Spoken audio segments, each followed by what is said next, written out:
Hello everyone, welcome back to my video. तो मैंने कुछ दिन पहले एक सामान ऑर्डर की थी, तो वही पार्सल वाले भैया लेके आ गए हैं।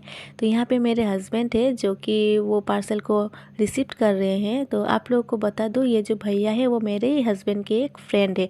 तो पार्सल रिसीव करने के बाद वो भी चले गए उन्हीं के साथ, और मैं यहाँ पर आ गई हूँ पार्सल को अनबॉक्सिंग करने के लिए। तो सच बात बताओ, जब मैं ये पार्सल को अनबॉक्सिंग की तब मैं खुद भी सरप्राइज़ हो गई थी, क्योंकि मैंने जब ये पार्सल को ऑर्डर की थी तो वहाँ पे मैं फ्लावर का सीड को ऑर्डर की थी, पर यहाँ पे तो पूरा प्लांट ही आ गया है। तो ये देख के तो मैं खुद ही सरप्राइज़ हो गई और बहुत ही खुश हो गई थी, क्योंकि मैंने सोचा ही नहीं था कि यहाँ पे प्लांट आने वाला है। तो आप सबको बता दूँ कि ये है नाइट जैस्मिन का प्लांट, जो कि रात को बहुत ही अच्छा सा स्मेल देता है। तो इसीलिए मैं ये प्लांट को ऑर्डर की हूँ, ताकि वो हमारे घर को अच्छा से खुशबू से महका दे।